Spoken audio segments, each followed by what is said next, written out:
Hey everyone, I wanted to come online tonight to talk about a topic that is something I've been thinking about for a while and requires a lot of disclaimers and unpacking, which is a bit of a discussion piece on diagnosing avoidant attachment. So for a bit of context, the DSM-5, the Diagnostic Statistics Manual that all psychologists use, does not actually include any of the attachment styles or any of the insecure attachment. At the moment, we don't actually have a criteria for diagnosing people with attachment issues outside of attachment disorders. Now, I am not a psychologist. I am a counsellor. Here in Australia, we don't get to diagnose anyone. But as someone who has studied psychology and is also someone who thinks that these individuals, having worked with quite a few of them, do require a very specific criteria in order to actually support them and their relationships, I think there is benefit in having a conversation around this, because when we look at, the framework of mental health and psychology, this is a bit of an evolving space. We have a lot of new ideas for thinking about mental illness, mental health, diagnoses, and I know that there's a lot of hang-ups around labels and criterias and all this sort of stuff. So let's just start here by saying, big disclaimer, this is a discussion, and I pulled together what I would consider to be a draft criteria for how you would go about assessing someone with either a dismissive or a fearful avoidant attachment style, and I will get into that in just a hot second. But I want to take this moment to say, this is purely my fictional work here. None of this is actually from the DSM-5. I've just pulled this together just to create an example of what we could do with this. And I also want to take a moment here to say that, once again, attachment styles are not a diagnosis yet.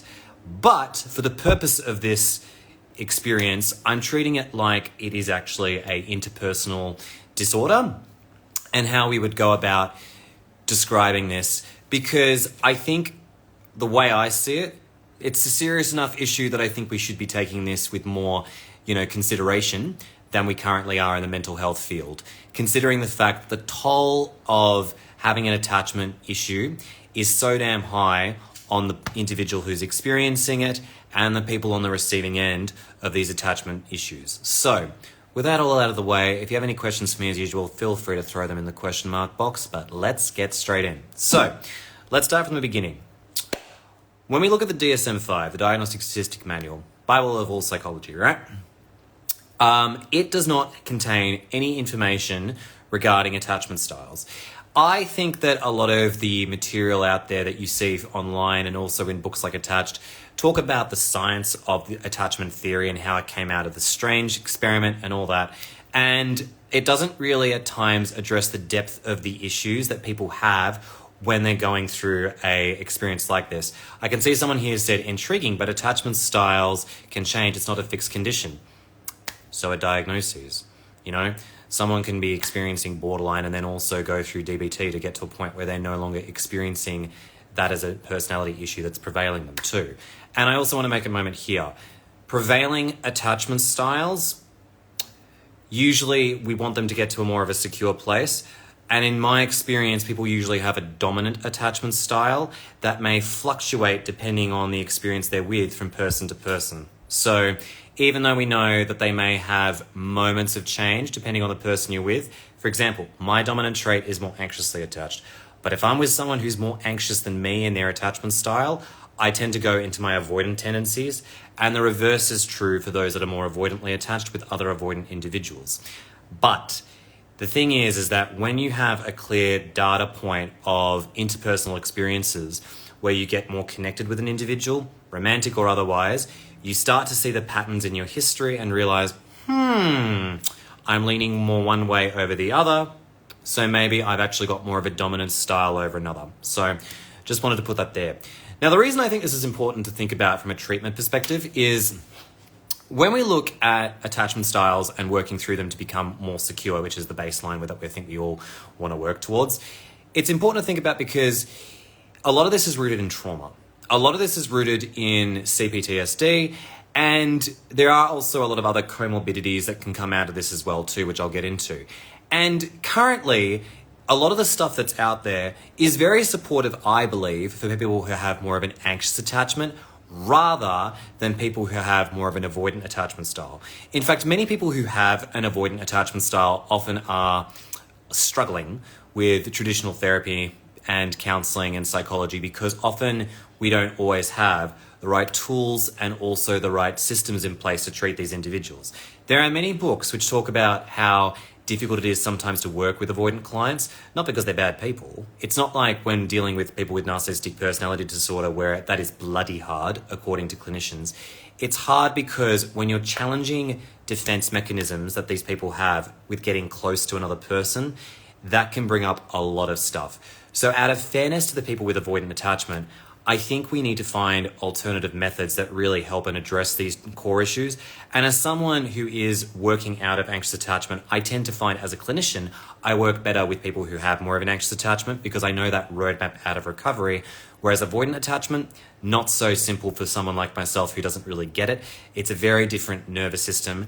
And I think that it's important to understand that as individuals, we're very different in some of the way in which we're wired. So at times, individualized plans are very important for people. That's why bespoke treatment will always outweigh ruminating on the internet trying to find Dr. Google to help us out. So this is another reason why I think it's important. Plus also, to be fair to the avoidant attachers, they ain't enjoying their attachment style any more than we are on the other end of it when it's in a very severe case.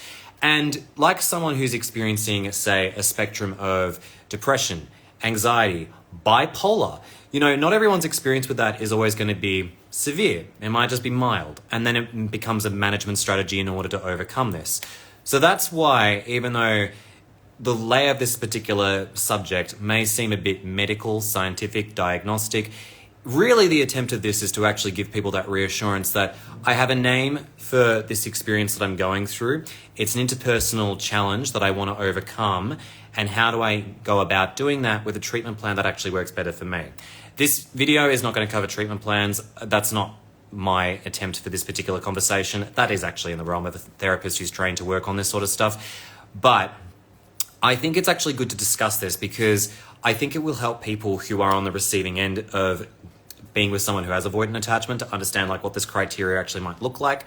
And maybe it'll be food for thought for mental health professionals who think maybe we actually should take this more seriously because at the end of the day, like I said, this is a very serious issue where people who are on the receiving end of people with avoidant attachment where it's quite severe do get hurt bloody badly. And I think it's really important to respect the severity of how these people can actually be impacted by this. I mean, with all due respect, it can cost people years of their life in recovery. And, the anxious avoidant dynamics can also be incredibly codependent where if they're not also being properly tended to, they can last for years. And it can cause serious issues for both party members, including physical health issues too. So even though, not a lot of people love labels, I do see practicality to this. For those of you that disagree, totally fine. You don't have to watch this. There'll be plenty of other videos that might be more your cup of tea. Anyways, let's do this discussion, this hypothesis, and get straight into it. So I want to start out with one thing, which is the current attachment disorders that are listed in the DSM-5. So there's two. The DSM-5 has identified two specific attachment disorders. The first is reactive attachment disorder, which is manifested by a pattern of rarely seeking comfort when distressed and or not responding to comfort from caregivers when offered. The second, disinhibited social engagement disorder, is manifested as a pattern of behaving overly familiar with unfamiliar adults.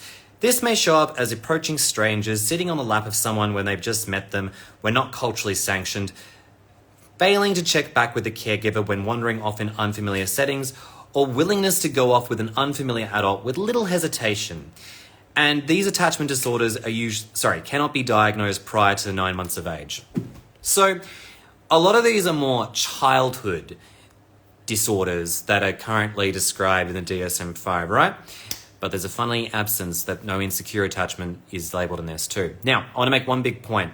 I'm not going to list anxious attachment as a criteria today, not because I have a bias, but because I just want to focus on the avoidance side of this today, just because I think, with all due respect, I have a large audience of anxious attachers, and I think they understand their stuff very well because typically we see that anxious attachers do a lot of self-reflection, a lot of internalizing of stuff. So I find that a lot of us usually know our stuff. Maybe one day down the road, I'll create an imaginary criteria for anxious attachers too that might be relevant. But for now, we're going to stick with avoidant attaches because it's a huge thing. So let's get into it. So the imaginary criteria that I created as if I was creating a criteria for the DSM-5 for dismissive avoidant attachment is as follows. For someone who is a dismissive avoidant, I've said 1 has to have had or exhibited at least multiple of the following symptoms for an extended period of time. 1, fears of intimacy and commitment, whereby close, vulnerable relationships cause symptoms consistent with anxiety attacks that cause the individual to pull away from a partner, shut down, employ deactivating strategies, and or break up romantic relationships or interpersonal relationships due to closeness with another person. Such fear is often involuntary and difficult to regulate, or may build up over time or manifest very quickly when they are feeling strong positive feelings for another individual. Deactivating strategies, that's the next part, involve attempts to regulate anxiety. They may include, but are not limited to, spending more time at work, being a workaholic, binge drinking, cheating, fantasizing about an ex-partner, regardless of whether or not they were dysfunctional and wanting to be back with them, ghosting or slow fading from the person they are close with, fault finding their partners or friends, having a porn addiction, copious sexting and hoarding of other people that they're sexually attracted to on social media. They also have emotional dysregulation, suppressed emotions, memories, and experiences in order to feel more joy and fun rather than adverse emotions. Poor emotional resilience, easily triggered by adverse emotions due to basic interactions that may cause responses that include crying. Novelty seeking and dopamine addiction to avoid facing uncomfortable emotions. Over-reliance on rational thinking with limited regard for empathy and displays cognitive empathy. So just to take a pause here, cognitive empathy as described by Dr. Ramani might be the idea of, you're watching TV with someone and they look at, say, a dog that's squealing in pain and the individual with cognitive empathy goes, oh, that's sad for the dog. But they may not really have that same capacity to empathize if you, someone close to them, is going through an emotional experience. You're having a bad day at work, they might try and jump to problem solving rather than listening to what you're going through and validating your emotions. These individuals may have comorbidities of neurodivergence like ADHD and or autism, CPTSD, personality and mood disorders, addictions, depression and anxiety, struggles with being controlling and tends to exhibit control issues within interpersonal relationships in order to create space between them and other people in order to also feel safe. Arrested development emotionally, which involves minimal adult maturation or emotional growth. Hyperfocus on themselves and minimal regard for others or their own emotions. Constant rumination on concepts regarding commitment that involves people, profession, and life choices. Struggling to self-reflect and self-actualize.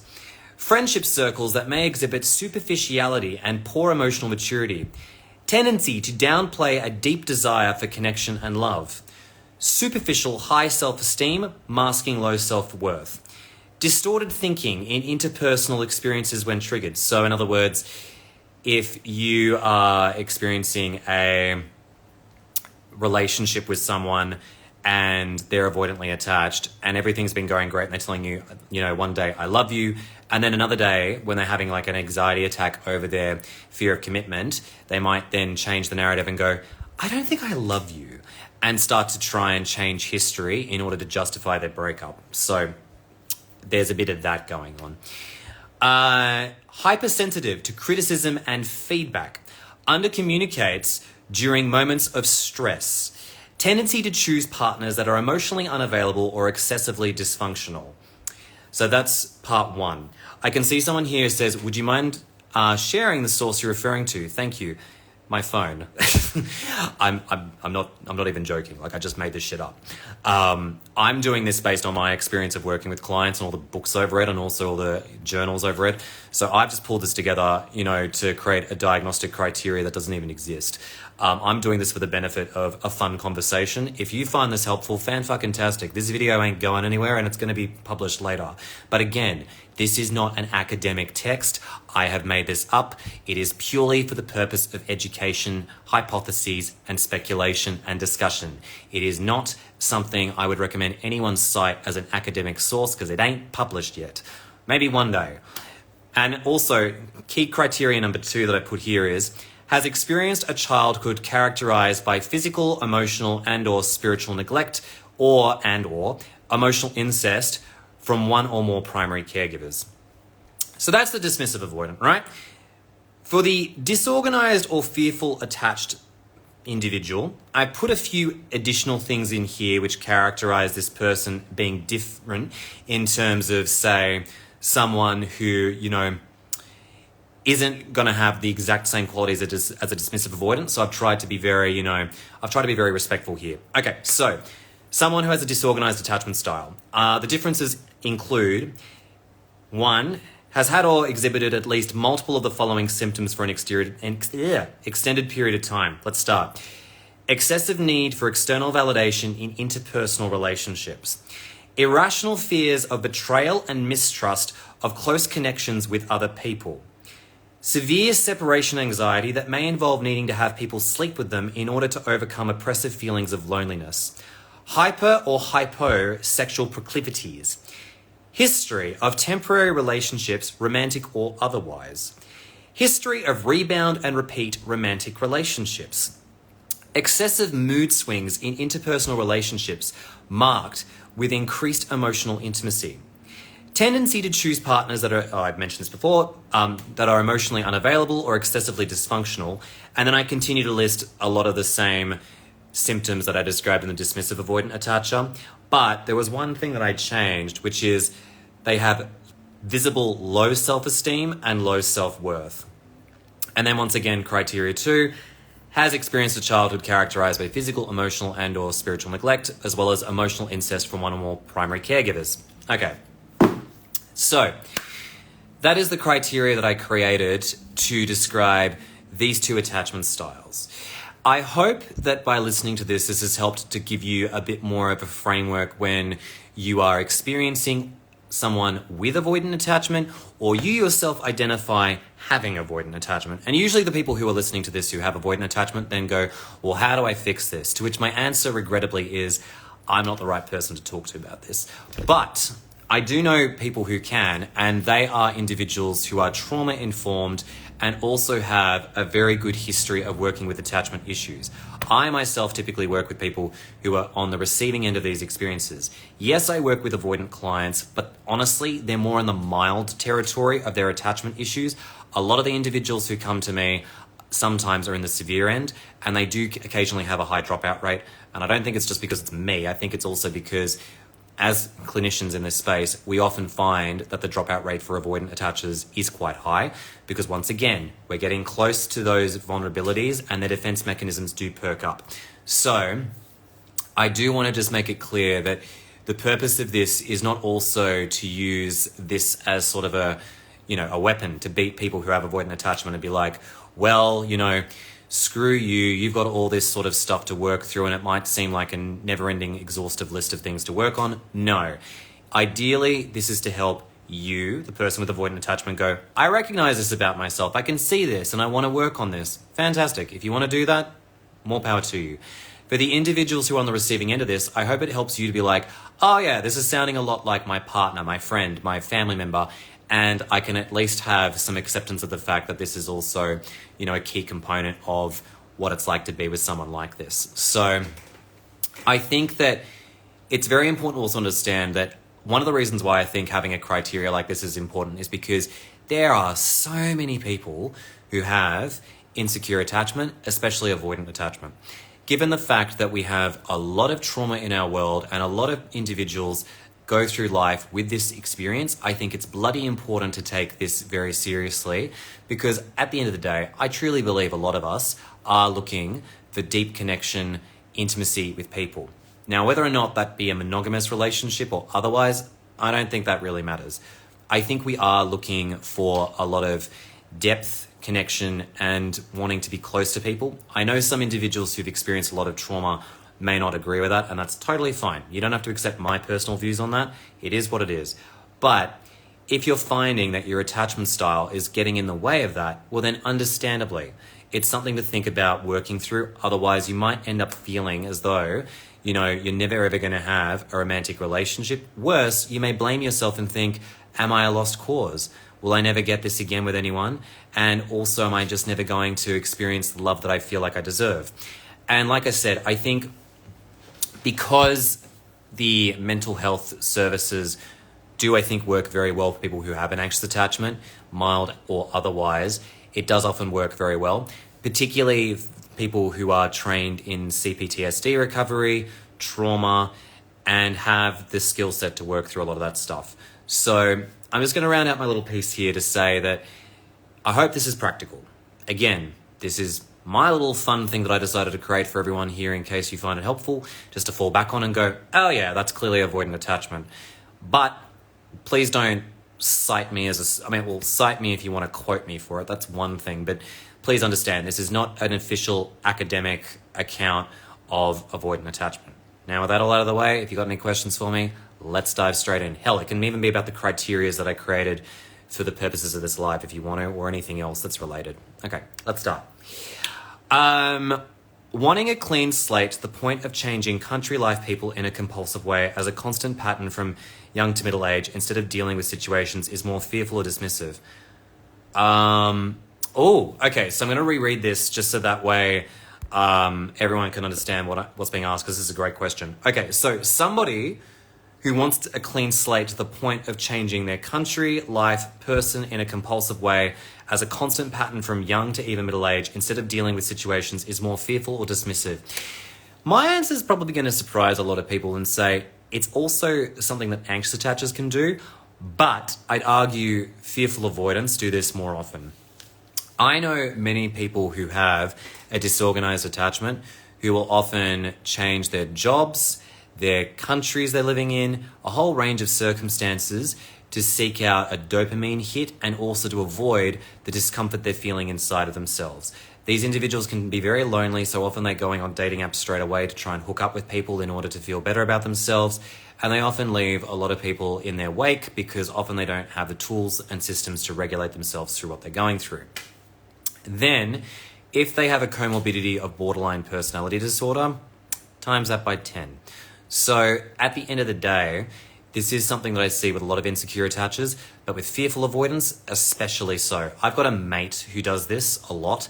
And I mean, look, no power to him. He's someone who's going through a lot of travels. And I'm like, on one hand, I'm kind of jealous that you can actually travel that much. But I also know that his history is marked by experiences with interpersonal relationships, meaning that usually once one of those ends, he jumps off into a new country in order to work through his stuff. It is his way of doing things. I am not judging him for that. It's just a style that works for him. Personally, would break my bank account. I can see someone here as goes, I'm going to just respond to the second part of this. Same as the previous question, but about keeping memories, letters, photo, etc., even if cutting contact from the real person is more FA or DA. Okay, so I'm going to rephrase this again.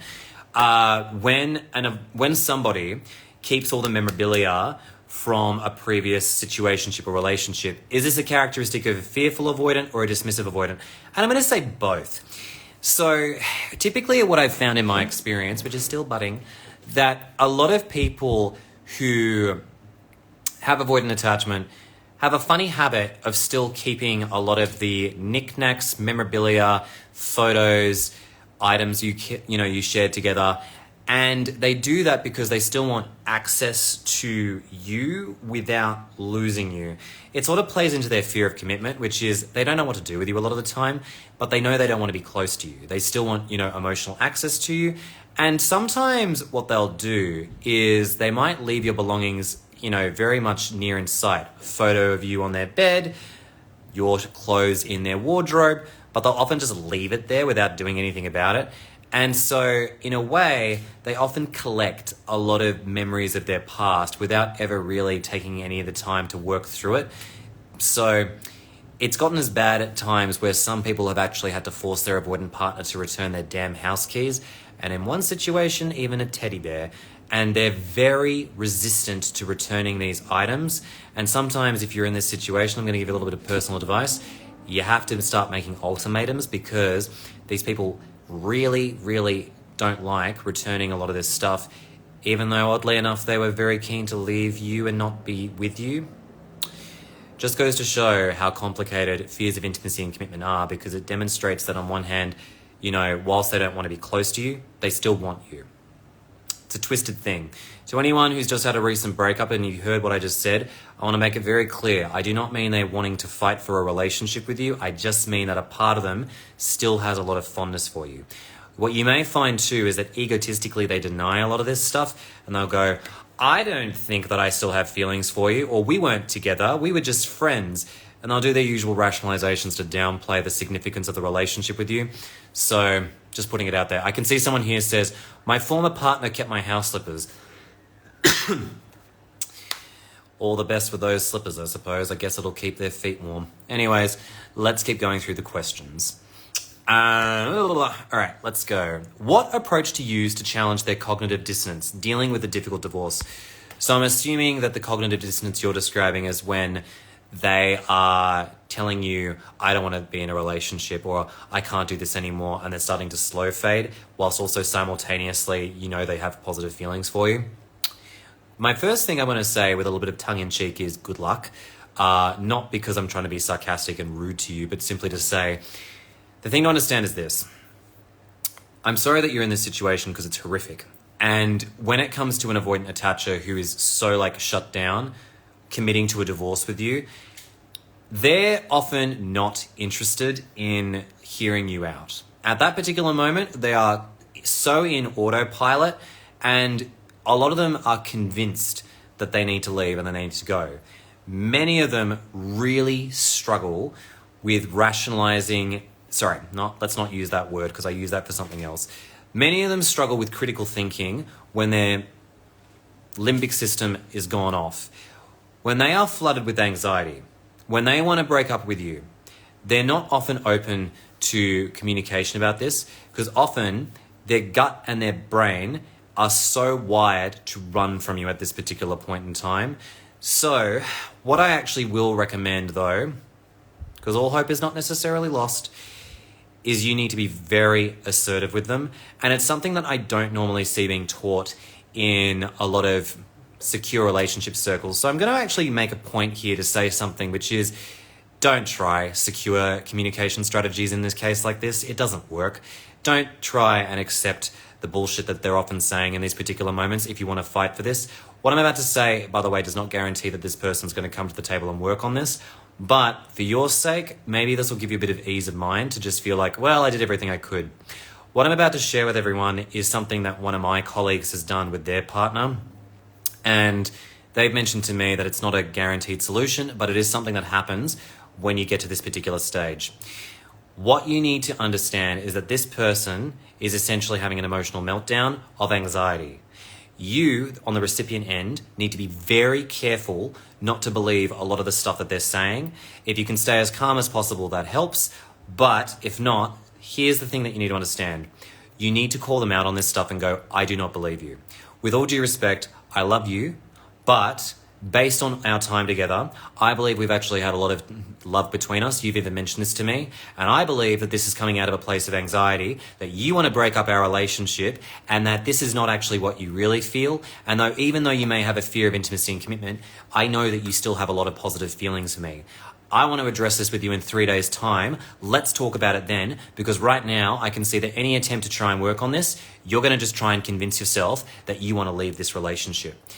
That's basically how you got to do it. You've really got to take the reins away from these people when this happens. You got to understand, these people, big covert controllers. These individuals often have one of two extreme things happen. They're either grappling with commitment issues from day one, where on one hand they're privately thinking, oh, well, this isn't going to last, whilst also building up a lot of chemistry and connection for you. So often you may wonder, have they been meditating on this the entire time and thought that they just wanted to leave this relationship? My answer is sometimes yes. You'll often get answers like, when you ask them, how long have you been thinking about this? Sometimes they'll say 8 months, 2 years, 5 years. It's because they've had this fear the entire time, much of the time. And it's not because you've done anything. It's because they're frightened of love. The opposite of this is that it hits them like a freight train. They could be in a position where, they finally feel close to you, and that freaks them out because they're not ready to be that vulnerable with someone, and it really causes them a lot of anxiety.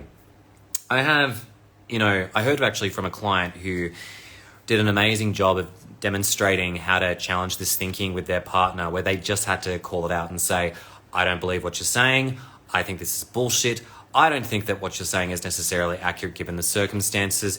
I also think that we need to address this a few days later and go through this. And then 3 days later, they confronted their partner over the phone and said, all right, let's talk about this. I'm going to be very honest, and I expect the same in return. I think that you tried breaking up with me because you were scared to get close with me, and you know that I'm a good person. You know that I'm someone you like, but you freaked out and looked at the very first thing that you could think to try and destroy this relationship when you said to me, I just think that we see the world in different ways. You like hiking, I don't like hiking. And to the avoidant partner's credit, they acquiesced and said, yeah, I did. And I was hit by so much anxiety. I didn't know what to do with my anxiety. And my brain just came up with the first thing I could find in order to help me leave this relationship. So I just want to make it clear and say, if this happens, it's not a guarantee that that this shutdown episode won't happen again. Of course it's going to happen again. You're going to be going deeper in your relationship. Of course their freak out moment is going to happen even bigger the next time. But at this point, you need to have bloody big boundaries and say, if we're going to continue this, we need to have a boundary plan for this. And that includes you need to go to therapy, because it's not fair on me to have another episode like this and try and placate you and be the therapist. It's very traumatic to be on the receiving end of any of these shutdown episodes, but more power to the people who actually can stick it out and work through it. I personally can't. It's too discombobulating for me. So I just want to say very clearly, this is not a silver bullet for solving this and causing a relationship that'll work. But if you have the capacity to do it, you have to call them out on a lot of this stuff. And it's not the time for validating their feelings. It is the time to be like, let's just get to this. Let's just get to the heart of this. I'm just going to call you out on your BS. And this is what needs to be addressed. I want to make it very clear that what I'm describing, you should only ever do if this stuff happens to you. You don't normally talk like this in a traditional setting. You have to confront the bull head on and tackle it, and trying to be more pliable, gentle, using non-violent communication. I'd say the time for that has come to an end. It is now the time for direct ultimatums back to this in order to get them to calm the heck down. So that's what I'm just going to say. Anyways, let's keep going. So I can see here, can you tell a dismissive avoidant what they are? How can you make them aware of this? Okay, don't know if any of you guys listened to the podcast I did with Sabrina Zohar from Do the Work podcast, but I'm going to repeat the example that I used because I've used it a few times in these conversations. So generally speaking, I don't think it's wise to just blurt out and go, you have avoidant attachment. You need to go do an attachment quiz. What I think often works better is to say it like this. And by the way, I want to make it very clear why we do this. It's not to try and change your partner. It's not because we think that them hearing this information will cause them to change. It's just a way of helping us to feel like I've at least done one thing to try and help us become closer together. Be what it may comes off the back of this. Okay, so here's how I'd phrase it. Hey, babe, I just wanted to let you know that I love you and I really enjoy spending time with you. I have noticed that when we fight, there is this tendency for me to over-explain, encroach on your space, and to be relentless in my need for reassurance. And I can see that that's causing a lot of problems for you, and I don't want that. I understand that obviously you shut down and you do your own thing. I get that. But I want to communicate better with you because I want to build a better relationship between us, and I want to respect you. I have been doing a bit of private research to find out more about why I might behave this way and how I can improve myself. And I've realized that I think I have what could be described as an anxious attachment when I'm in some of these moments with you. And I was thinking, given the fact that, the behavior that I'm exhibiting is very consistent with what's described here, and I've noticed the behavior of this particular attachment is also consistent with how you behave in this way, maybe you might benefit from taking a look at this. Would you be open to having a look at attachment theory as per this quiz, book, resource I'm reading. That's how I'd say it. Because you're owning your side of the street and you're also seeing if they're open and willing to take a look at this. But please bear in mind that if you're handing them an attachment quiz, they're probably going to have what we call user bias, which means they may not necessarily accurately answer that quiz. Many of these people often might say, I am actually secure, and you sort of roll your eyes and go, you reckon? So I don't recommend doing that. Probably the better way to do it would be to hand them a copy of Attached, even though I'm not a fan of that book anymore. It's still a great beginner's guide, so I'm just putting it out there and saying, start with that. See how it goes. And if they have a bad reaction to that book, so be it. Let's see. I recently realized that I've become very self-avoidant since my very traumatizing, fearful avoidant breakup. What's your advice for coming out of this when you're so afraid of change? Okay, great question. Okay, so let's characterize this episode where people often have like an avoidant period post-breakup with an avoidant attacher. I'd say that for a lot of people, they're once bitten, twice shy. They're often in a position where they don't feel like they want love. In fact, if anything, they want to get away from love. These are people who might actually have an anxious or even a secure attachment style, are very scared to be hurt again by an avoidant attacher. And so you often find that you're pushing people away more than you used to. Your walls are greater than the Great Wall of China, and you're very scared to have another bad episode with another person who just, where you feel like if you open up to them, they're going to leave you. I'm going to offer some unconventional wisdom during this particular phase that you might be in, which is to say, and it's actually funny because I was talking about this with a client today, I would say this is a period about you reclaiming your sense of safety in dating again. You've just been bitten hard, and if you're going to swim with the sharks, you better start learning how to swim with them. So, in order to do that, what I found really helps is if you need this period to be a bit of a friends with benefits phase, or just a phase where you're very articulate and clear about your boundaries, about love and what you are and what you're not looking for, is bloody important. I think it's so important during this phase to just slowly take your time with new people. You may date other avoidant attachers, it happens.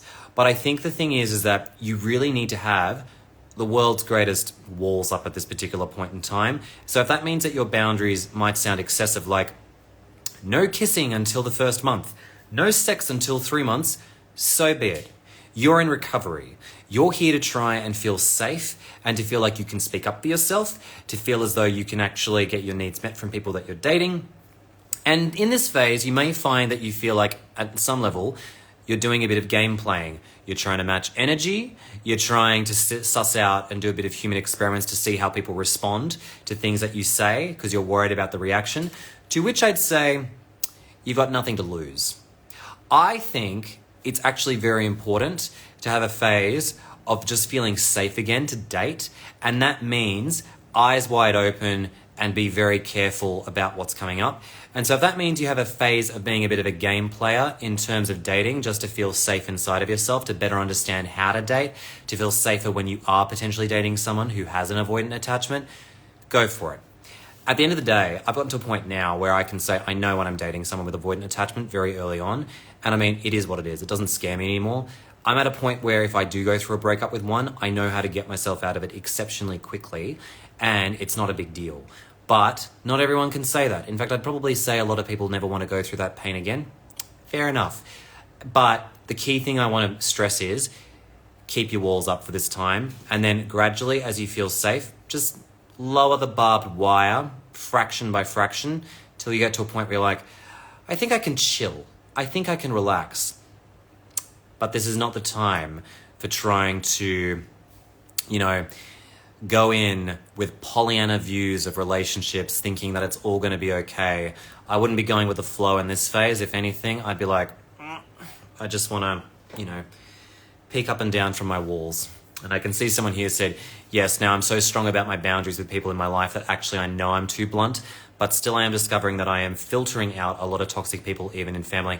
I think that's brilliant. Seriously, do it. It's actually very healthy in this particular phase to do that. You may regrettably lose a few people where you're like, I could have done that better. But frankly, I think this is all learning. So it is what it is. And also, a lot of people often turn themselves away from dating because they think, I don't want to do this anymore. That is avoidance. If you're truly out for love, I don't recommend that strategy at all. You can have a period of being a bit of a hermit, that's totally fine. But at the end of the day, this is the world we live in, or at least that's my attitude. So if you want to be a hermit for a period of time, go for it. But don't think that's going to solve this issue. Let's see, what else we got? My avoidant, now ex-boyfriend, cheated on me. And now he's spiraling on not knowing why he did it. And thinks maybe he needs... Oh, I just read this bit. Maybe he needs an open relationship. Are open relationships or cheating a common thought with avoidance? They absolutely are. So let me take you through this. Firstly, I'm really sorry that you've gone through that because it's freaking horrific when you go through that. Not to mention it's a betrayal. Secondly, cheating is a deactivation strategy that a lot of avoidants can use. Not all of them, but some of them do. Now, the reason for this is that according to books like Facing Love Addiction by Pia Mellody, avoidant attachers are seeking intensity outside of an intimate relationship. Intensity meaning addictions. It can be workaholism, it can be binge drinking, it can be cheating. Cheating is a very effective way for these people to create distance and emotional space from you and often helps them calm themselves down before going back with you. So that's one aspect of this. The second aspect of them doing that is then they then conclude in their head, maybe I'm not built for monogamy. Maybe I'm actually after an open relationship. This is a sign of someone who's probably a sex addict and someone who's trying to rationalize their behavior as a way of trying to get out of dodge to avoid feeling guilty and bad because they'll think of it as, I've discovered myself. I realize I'm into ethical non-monogamy. No, they're not. They have an attachment issue and they're trying to use the whole idea of an open relationship to avoid feeling guilty for what they've done. Many of these folk, when they go into open relationships and do ethical non-monogamy, fail miserably. Plenty of people in the polyamory space do not enjoy having people with avoidant attachment muck up their perfectly good systems. So I just want to make it clear that that is not often the real issue. A lot of this is still very much a case of them denying that they even have a problem. I should have put that as a criteria too. Denial. Let's go to another question. How to support an avoidant who is afraid to commit because of his issues from his past. Situationship since August. I'm also very ambivalent because of his uncertainty. Any suggestions? I'm already doing therapy because I got really anxious and not for myself lately. Firstly, well done. Good on you for going to therapy and taking your side of the street. The rolling of my eyes was more for your partner and to say you can't really do much about that. The one thing I would say, and I've said this actually to a few clients even this week who are going through a similar situation, is I know a lot of people will probably jump on the just break up with him bandwagon. And I'm here to say no. Let's not go to that extreme just yet. What I would say is this. Take it bloody slowly. You need a lot of boundaries when you're dating someone who declares that they have an avoidant attachment style or at the very least acknowledges they have commitment issues. They may be running and gunning 1,000 miles an hour trying to force this and to try and create a lot of intimacy between you. Frankly, avoidant attachers are some of the best daters you'll ever meet. They're very good at dating. They're very good at, the first handful of weeks and months before their attachment issues kick in. So what this means is that you need to be very, very guarded and boundaried around how you escalate the intimacy in this relationship. I personally think that if you want to help your partner, I'd really start to slow down and also say, I think you need to speak to someone as we get deeper, because it's not fair to me to be in therapy, especially if you have commitment issues. It's the same as addiction. Many of these people are addicts and have addiction issues. So you've got to consider the fact that you are dating an addict and their addiction is what's going to try and get them away from the relationship with you. Their first love will never be you. It's what's helping them feel safe when they're with you. So just putting it out there and saying you probably want to have some very strong boundaries at this particular point in time. I know not everyone wants to hear that. I know a lot of people would prefer it if there was like a handbook we could give these people and go, how can I help you through this? You can ask that question, but a lot of these people don't actually know how to change and work on this stuff, which is why they need to take the brave step, have the humility to actually work with a therapist who's trauma-informed, because you can't really help them any more than they can help themselves. Often they feel very powerless to their attachment style. Often they feel very unsure as to how to help themselves. Let's keep going. Since the dismissive and disorganized symptoms that you mentioned have many of the same ones, what do you think is the main thing that distinguishes them? I think the key thing that distinguishes a dismissive avoidant and a disorganized attacher is mistrust of others. I don't think dismissive avoidants necessarily have those overt fears of being betrayed by people, even if they may not necessarily have a high regard for others. Dismissive avoidants don't often need a lot of excessive validation. In fact, many of them really don't want to be the center of the limelight. But disorganized attachers, now that's an entirely different thing altogether. People who have a fearful avoidant attachment style or a disorganized attachment style typically have much more of a need for reassurance. They have a greater need for validation in the early stages of dating, and they can act really erratically in a way that would make an anxious attacher feel almost ashamed, because these people have very, very chaotic anxious attacher sides to them as well too. A classic example might be that as you're getting closer, let's say you're doing long distance with a disorganized attacher. You're getting closer, and all of a sudden as things are getting closer, you know, in terms of growing intimacy, even though you're geographically far apart, you then get, you know, a disorganized attacher who then says, I can't do this anymore because it just seems too hard for us to connect because, you know, we're so far apart. I think we should just end this. And it kind of comes across just a bit clumsy. You're like, what are you talking about? And in these moments, the disorganized attacher is so scared that you're going to leave them, and in almost like a panic attack state, they're trying to start a fight so that way you can reassure them that you're not going to leave. Many of these people have a very visceral low self-esteem. They have a very big need for reassurance from the people they're dating. They can often go into jealous spirals if they see you flirting with someone else, if they see you, you know, doing anything like, say, even if you're walking on a street with them and you catch the eyes of another person, it can cause them to freak the hell out. But the minute you get too emotionally close together and it feels like you're getting, you know, more intimate, that's when the avoidance starts to kick in.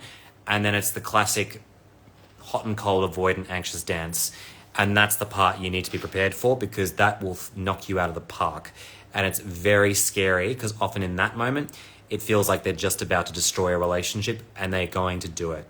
So I'm letting you know that, you know, the characteristic I often see in those dynamics is heightened fear of abandonment mixed with very sudden and abrupt endings to relationships in those kind of ways. There's a lot more to it, but that's just sort of a glossy little summary of that. Let's see, what else do we have here? How to detach from our past avoidant lovers. Easier said than done. I'd say if I was going to give a step-by-step guide on how to do this, I would start out by saying the following. You need to treat this like drug addiction. You need to treat this like you're getting over some serious crack. Even though it may have felt like great crack, I also want to say that crack's not good for you in the long run. So the way to do this in my experience is as follows. You need to start separating a lot of the memorabilia that you have between this person. Put away things that remind you of this individual. Put it in a little box, out of mind, out of sight. If you have any social media with them, you need to start limiting your amount of exposure with them. I don't recommend going cold turkey. It never really works well for people's, you know, nervous system. I also don't think there's any way to just shut off from being with these people. I know a lot of friends and family will say stupid shit like, just move on. Oh, thank you for that advice. Can you please tell me how to move on? That would be really helpful. So since they aren't experts on this and I am, I will happily tell you what you need to do. I do not believe in extremes when it comes to this recovery space.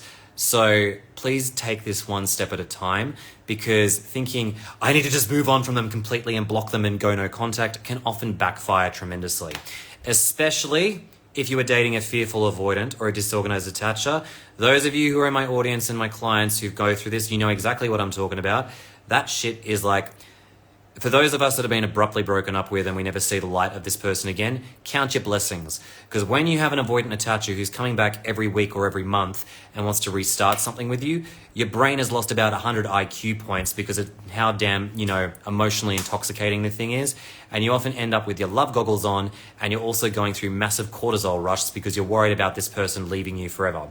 You do not often have your full brain capacity when you are in a trauma bond in that kind of boomerang style. I talked about that at length in another video. If you want more insight into that, please go check it out. But sticking back to how to detach. So first things first, as I mentioned, you clear a lot of your, maybe make it a goal that 1 week at a time, you're going to limit the amount of time you spend looking at this person's social media. Great thing you can do is have app blockers and timers. One of my favorite things to do, because I do have a bit of an addictive personality, particularly around social media, is to have timers on your apps, just so that way you don't end up spending excessive amount of time getting triggered and ruminating on this person you were seeing. Get it to the point where eventually you also don't need to look at their stuff and you can mute them. So that's minimizing exposure. I'm not going to go into detail if you live close by or if there's, extenuating circumstances like co-parenting or work where you see this person all the time. That's too complicated. So I'm going to ignore that one for now. Emotionally, this is a hard thing. 2 key things to understand. 1, all things can be true at once. 2, your inner critic is going to be your biggest barrier to moving on throughout a lot of this. Our inner critics, frankly, are a bitch during this phase, where a lot of it is going to be, your brain is going to say things to you like, well, if you did this, then clearly they'd be with you. You were just not good enough for them. If they wanted you, they would. When we don't have a lot of information to help us understand a mysterious experience that we've been through, our brain loves to fill in the gaps. And in a misguided attempt to try and help us, it can be a real horrible influence on our mental health and self-esteem. So the key thing in this particular case is anytime you get those inner critic thoughts like, you were just too needy, you weren't pretty enough, challenge it. I'm not going to go through a full exercise of this now, but you need to sit and confront that inner critic because it is destroying your self-esteem at the moment and making up assumptions that aren't necessarily right. The other thing that I also want to mention is you're also going to have a lot of intense emotions of missing this person, mood swings into feeling psychotic anger towards this individual. When you are feeling sad, honor your inner child, remind them that it's okay to cry and grieve the potential of this relationship. Do a lot of journaling, even do voice notes to yourself if necessary. Don't recommend sending any of this stuff to your ex. Bad idea. 2, if you're feeling angry, get a lot of that psychotic energy out on paper, rip it up, burn it, do whatever you need to in order to process it because that's going to help you out a lot. Finally, start doing an ick list. Every day, write out for a minute all the little qualities and traits that aren't that attractive or great about them. It's not going to be something that you're going to feel any major difference overnight. It'll probably come over time where you're like, hang on a minute, this person's not on the pedestal anymore. I don't particularly like them. So as I said, a lot of this is a process. If you go into this thinking, oh, if I do this, I'm going to feel better overnight, wrong. This is, according to most of my clients and myself, the hardest emotional challenge you will ever go through in your life. So you better brace yourself for the intense roller coaster of emotions that comes up as a consequence. I also want to add as a little thing here is learn about yourself and attachment styles. Learn about them, learn about yourself. You will get to a point where you're tired of learning about them and go, fuck that, I'm tired of this shit. And that's a good sign that you're moving on. But it's really important to not personalize this person's behavior. Yes, you may have done something here or there that set them off, but at the end of the day, much of these experiences were inevitable. And I know a lot of people don't want to hear that. They don't want to hear, oh, well, it just feels like a doomed relationship. You'll look back on this in a few months or years' time and go, that was something that I really needed and I didn't know that I needed it. But what you'll also respect too is you never want to go through that traumatic experience ever again. No one deserves to go through this. My heart goes out to everyone who's been through it. I've been through it. It fucking sucked. But the point simply is to say that it's not you. And as this person said, you'll learn it wasn't love, it was a trauma bond. I'm going to compliment that and say, you can still call it love. You can still say that, you felt love, but it had a lot of other components to it as well. And it was I find often these cases are more fantasy love, superficial love, and it might be the deepest thing you've ever done. Fantastic. More power to you both. But often these relationships are clouded by a lot of fantasy thinking and love addiction. They're not the more grounded, committed relationships, which are often healthy for us. This is a fast meal, but just because it's not the healthiest meal doesn't mean it wasn't food. You can still call it love. Let's not invalidate ourselves. But I respect where that person's coming from. I know why you're saying it wasn't love. I'd say it's more of a sugary love than a... Actually, no, I don't want to say that because I feel like that's again, a bit too invalidating. I'm just going to say it's more of a love that couldn't sustain itself. That's, I think, a fairer way of putting it. Because at the end of the day, unfortunately, fear is what conquers love, not the other way around. So, thanks, trauma. Okay, gosh, can I just say to everyone who's asking me questions, thank you very much. And as always, thank you to everyone who contributes to this experience, because it means a great deal to me that, everyone just continues to show up to these lives. I've done them now for almost a year, and people are getting benefit and learning from this. So thank you very much. Let us continue. So, I know you've probably said this before, but how do you get over the idea of feeling your avoidant ex is healed because they're in a much happier relationship now and they seem so much happier? Oh, great question. They're not. I'm just going to put it out there. They're not. Nobody changes that damn quickly. So I know it's tempting to look at your ex and be like, they seem so much happier now. Maybe they're married, have kids, and think, oh my God, they seem to be, living so much happier. I'm going to give you a fundamental truth of life, which is nobody changes for anyone. And when it comes to being in a situation like that where you see that, I want to say it is fucking traumatic and re-traumatizing to see somebody who you loved with, another person that it is very traumatic to see your former lover with someone new that quickly. It's horrible to see that. I'm not invalidating that. I totally get it. But as this person accurately said, they're probably just repeating the cycle. Or they're with someone who is not activating their triggers of intimacy and commitment. It's not because these triggers have magically gone away and everything's hunky-dory. Often, a lot of the times, the avoidant attacher is trying to convince themselves that they can do commitment. Why do you think they're doubling down and posting photos on social media where previously they weren't? Why do you think they're trying to commit to this relationship when the one that was really good suddenly ended? A lot of them know they have commitment issues. A lot of them can barely commit to their job, let alone watching something on TV or buying, an item for their home. Many of these people struggle with commitment even outside of romantic relationships. Apologies if I'm sounding a bit harsh, by the way. It's more just to emphatically describe the fact that it's not your fault for not understanding this. It's more just to say you would be surprised what they will be willing to do in order to try and convey the impression, it's not me. When ironically enough, it's you. Hi, you've got the challenge, it's you. So just putting it out there to say that in these particular situations, they will often do things like that to make it seem like they've got everything all lined up. Their ducks are lined up. Everything's hunky-dory. Doesn't quite work like that. As someone actually quite, there's a very cavalier thing that I saw someone say the other day, but, there is a bit of truth to it.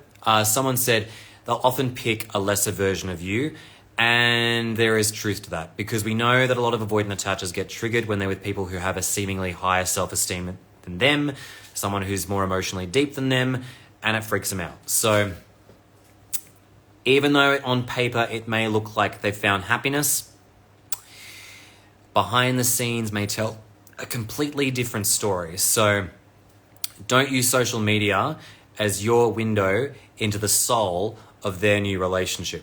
Rarely gives you the accuracy of what's actually going on. Let us look at the next question. How does our attachment style influence choosing partners? Who is choosing narcissistic partners? Is there any correlation? You bet there is. Okay, so let's look at it like this. Attachment styles are a facet of who we are. When we think of the human being, right, in terms of like mental health, there's personality, there's neurodiversity, there's attachment, there's a lot of things that, make us who we are. And we'll probably discover new things as well too. I mean, if you want to throw in some of the spiritual stuff that's there too, which doesn't have a lot of hard evidence, but I actually believe in every now and then, we could include our star signs, we could include our human design, whatever speaks to you, our doshas from Ayurveda, which I think are great. There are a lot of things that make us who we are.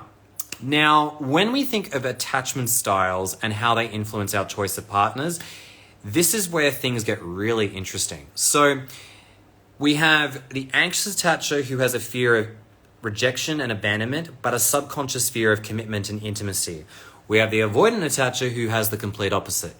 Now, to break these down very simply, we often find, sorry, I'm just going to take a moment here just to answer this question. Someone asked, what are the doshas? So I want to make it very clear that I'm not an Ayurvedic expert, but in what I believe is Indian, it's like a combination of medicine and spirituality. The doshas of Ayurvedic medicine, and I'm sure someone here is an expert on this and can write it out, are similar but not the same as the star signs in astrology. But rather than having a water sign, there's only three. You have your fire, air, and earth, and they help us understand basically the kind of character that we are, the kind of work that we should have, the kind of life that we should be running. So just putting it out there. Someone else will probably throw in a bit more detail than me, and I appreciate if they do that. But anyways, back to attachment.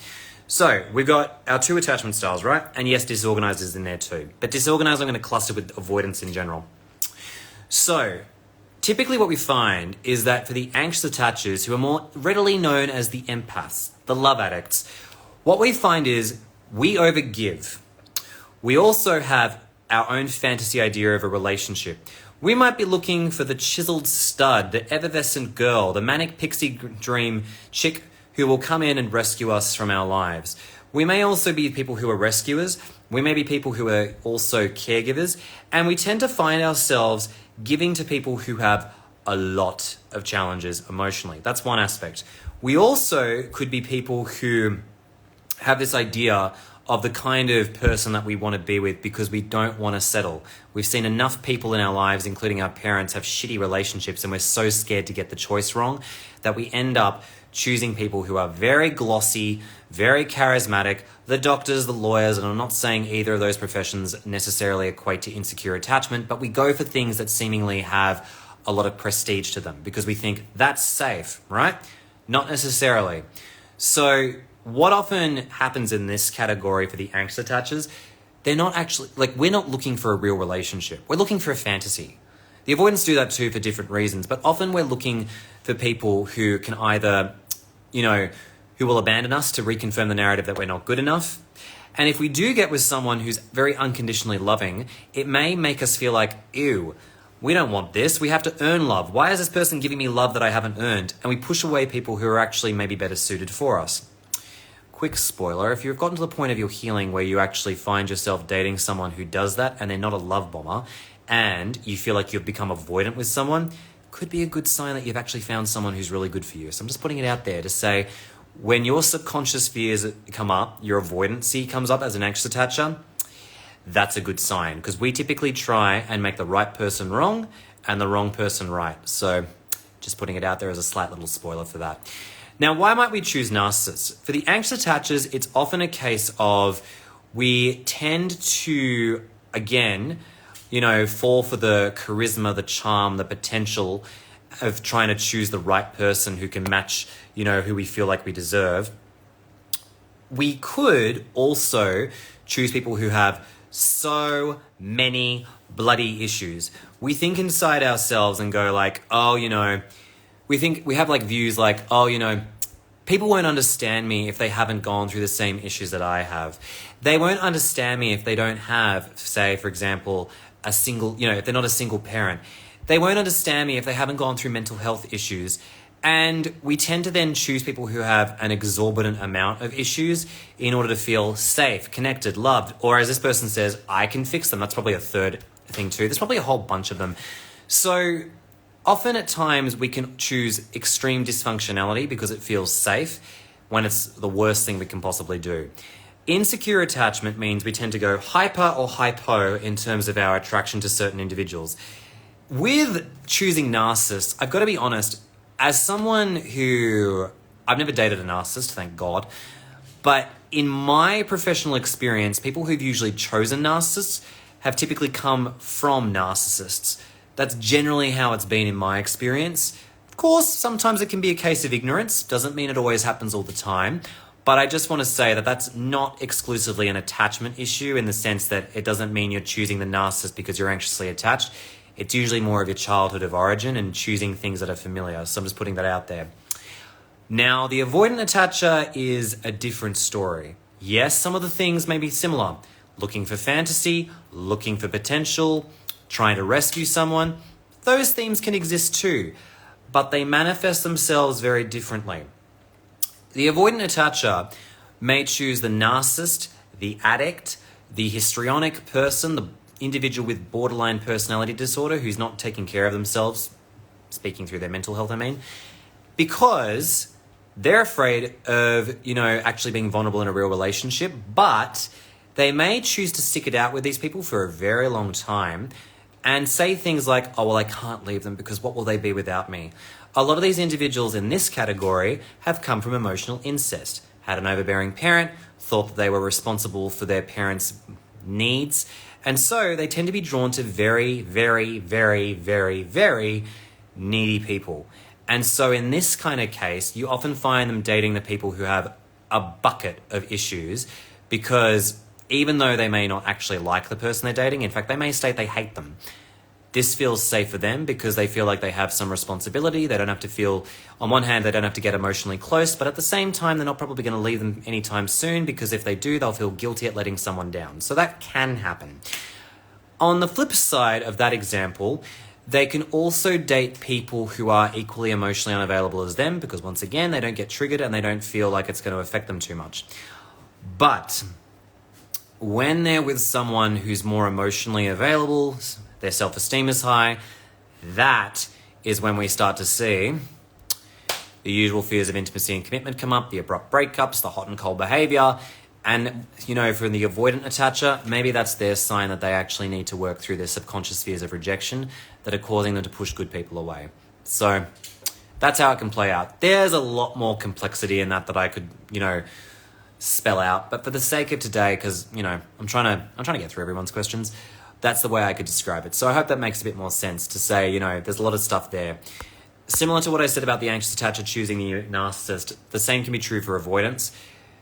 A lot of the time, they may stick it out with narcissists because it serves a purpose. So, and I want to say, I don't think anyone consciously chooses to date a narc, but subconsciously, there can be reasons for that.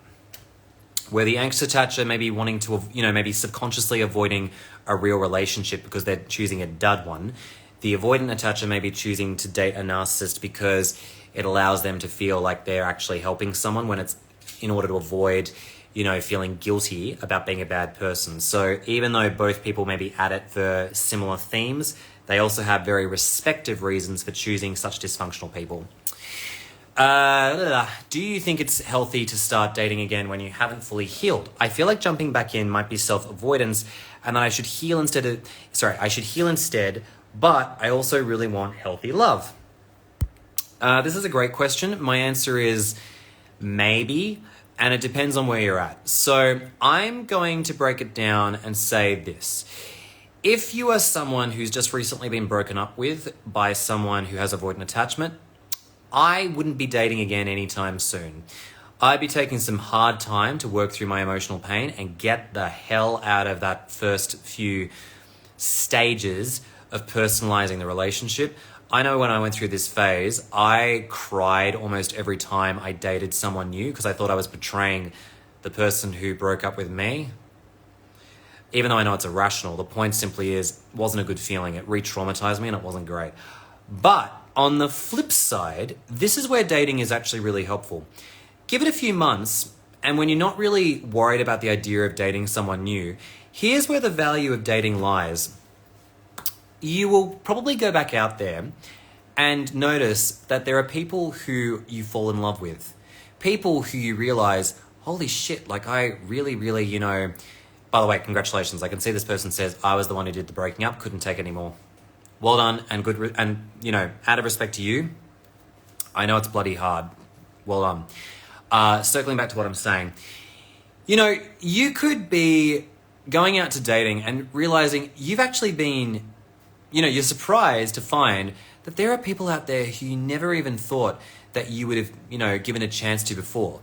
Like trying something new on a menu, you realize, oh, there's other people here who treat me better than the guy or girl or person that I was with previously. And I love it. I really like feeling this way. And it's great to also have that ego boost as well too. And then even though this person may actually have a avoidant attachment, often I find that that's actually quite good for a couple of reasons, because yes, I don't want people to get hurt, but there is a value in realizing you may have a type. You start to realize, okay, I think I'm wired to like this kind of person and I need to do something about it, which is useful information. It can expedite your healing, because sometimes when you're dating someone new, regardless of their attachment style, who you like, it can help erase a lot of that fondness for the last person you were with. That can be helpful. And it can also give you a lot of data that you can use to help you in getting you closer to your goal of a healthy, loving relationship. So I want to take a moment here to say that even though it can be, even though dating can be counterintuitive in the early stages of a breakup with an avoidant, don't wait until you're, feeling like a monk and gone on a Buddhist retreat in order to start dating again. Do it at a point which feels like, you know what, I think I can get myself back out there and date again. It'll come to a lot of people quite naturally, I find, but I think that it's gotta serve a purpose. It's gotta help you feel better. Don't do it for the idea of necessarily finding love and light in, a new person just yet. That'll come, but take this opportunity for actually finding catharsis for yourself. Let us go back to the questions. Gosh, this question mark box is popular today. How should I support my avoidant ex who is now opening up about his emotions and struggles to me and asking questions on my view of our relationship? He is initiating the conversations and openness. Okay, I want to take a moment here to say to this avoidant attacher who's doing this, well done. That's amazing. Good on them for being vulnerable and also wanting to be open about it. Now I have to ask a very hard question, which is this a case where this avoidant attacher has come back around after a few months or a year or more of knowing you? Because if that's the case, I have a different thing that I want to say altogether. It's very common, and I'm sure a lot of people who are part of this live will know what I'm talking about, who've been through this. It's very common for the avoidant attacher to spin back around, to sometimes apologize, and to try and make things work again. And in that time, they may or may not have done any significant work on themselves. Usually they haven't. And if that's the case, and they're trying desperately to make this relationship work again, I'm going to raise a bright red flag and say, prepare yourself for round 2, 3, 4, 5, whatever it is for you. Because often at times, and statistically it's been proved by books that I've read and also my own clinical experience, round 2 is quicker, more painful, and it never usually gets better. I can confidently say, after all this time, that I have yet to see a case where round 2 successfully worked out for both parties. And in this instance, just to provide a bit of practical advice for you, because I don't obviously know your situation, so I'd say, if you want to support your person through this, I'm going to give you a very blunt thing that you need to say to them. You need to go to therapy. I cannot and will not go through that experience again. Plenty of books have said the exact same thing, which is they need to get support for their commitment issues. I know that they may be feeling very overwhelmed and aren't maybe equipped to go to therapy. I know a lot of them may feel a lot of resistance to doing that. But think of it like this. If they want to work on their commitment issues, you ain't going to give them the tools to provide that. No one can give those tools in a romantic setting. You have to be able to point them in the direction and say, here's where you get the help. You could, actually, if you want to be a bit more gentle than I'm suggesting, you probably would want to get to a stage where you're like, okay, I hear that you want to work on this relationship. Personally, I've had to, do a lot of work on myself in order to get to a stage where I feel safe to interact with you again. What help is it that you actually need? See what they're actually willing, see what they actually want. But to be completely honest, this can set you up into being a bit of into a role of being a bit of a therapist.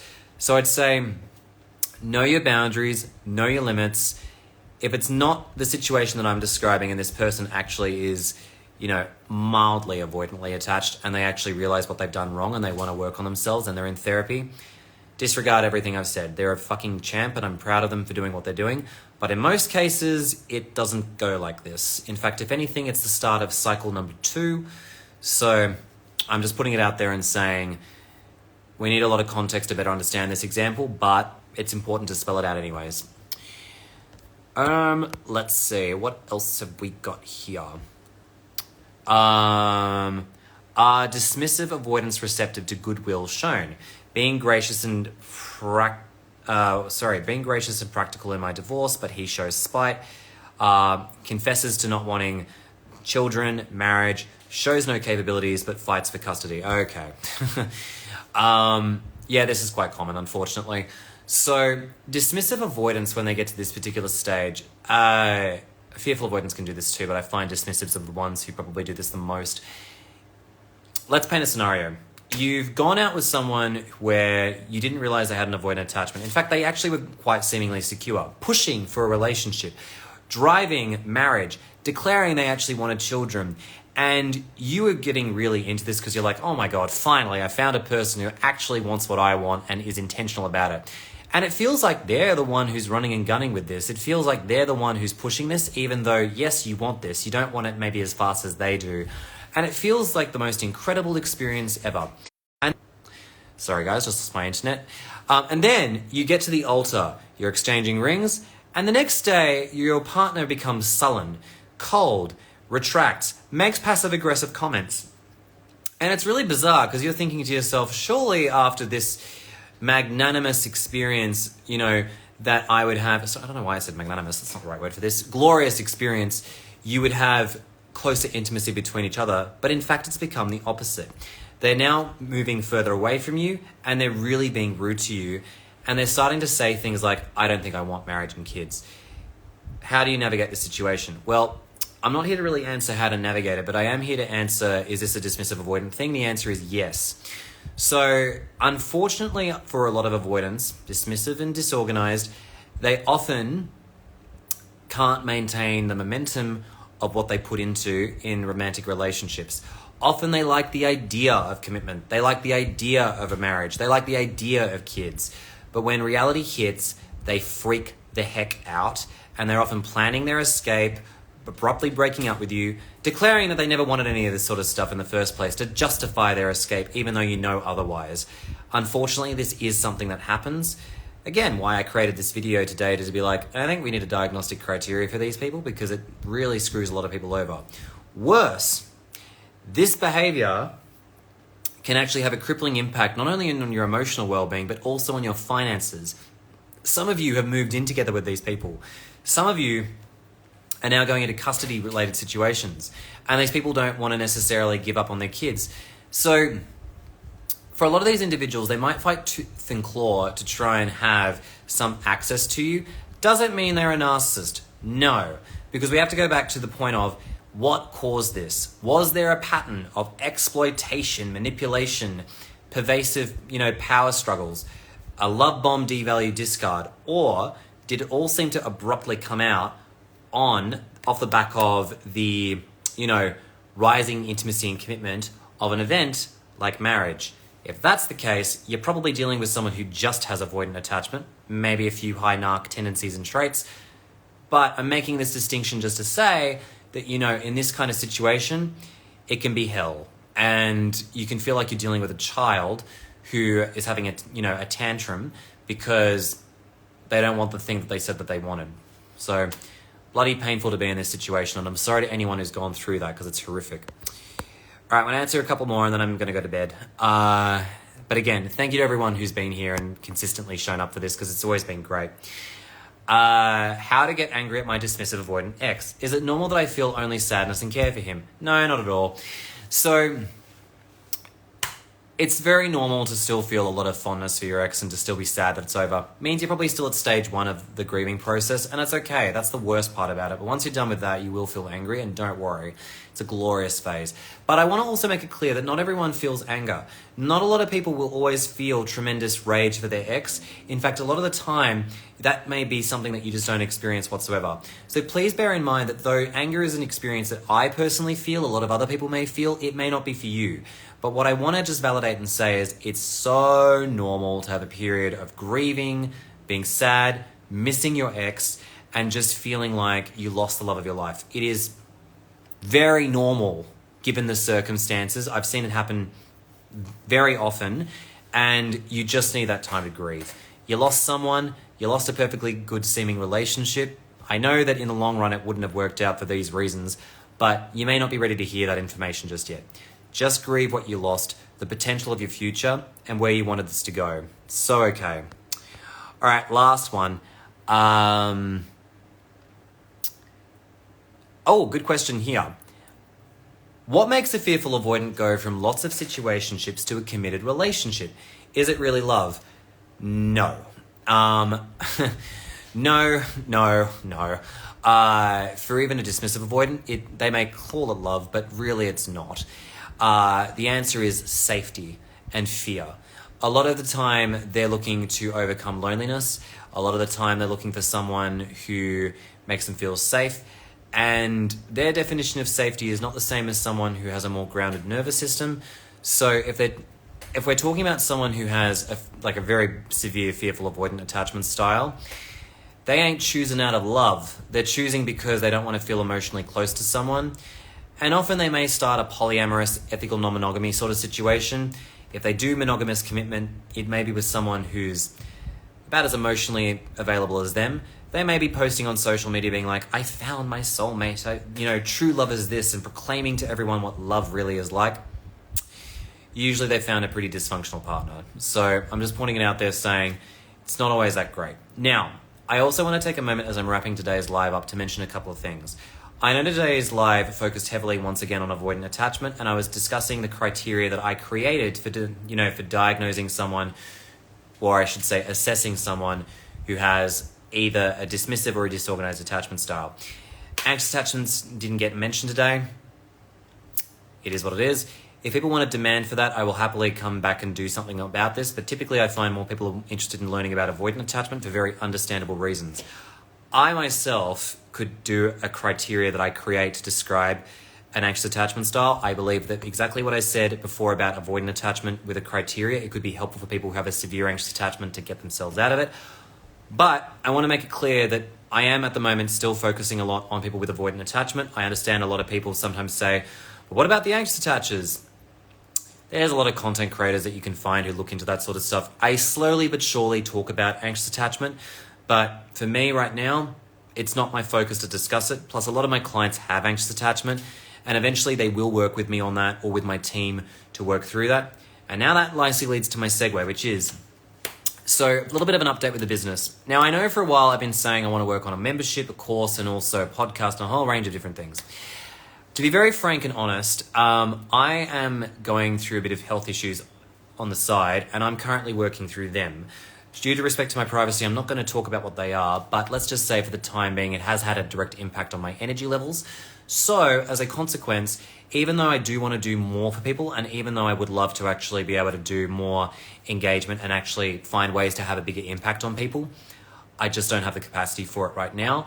But once that stage has come and gone, I will absolutely be able to provide, more impact when I have the capacity for it. Maybe I'll do something different. I don't know. Maybe I'll be talking about holistic healing. But for now, I just want to say thank you. I will continue to put content out, mostly to try and promote my team because I'm still fully booked. And I hope everyone continues to benefit from this and find support, wherever they can in this journey. If you are looking for guidance through this, whilst I am fully booked, you are more than welcome to work with my team members, Kate and Amy, who are phenomenal at helping people through this. Handpick them for it. So please go and chat to them. And I will, continue to drip feed people with stuff that's happening. I got a team member who's helping me out with a newsletter to keep people informed with things that are going on too. That's happening quietly in the background. But I think the key thing that I want to share with everyone is it's slow moving behind the scenes for me at the moment, just due to a range of things and getting prepared for other things that I want to work towards. So I'm just letting everyone know things are happening, but they're happening at a slow rate due to personal stuff. Anyways, thank you to everyone who joined us live. It was great seeing you. The replay will be posted now for anyone who's interested in seeing what I created. And I look forward to seeing you all guys in the next bits and pieces that I post.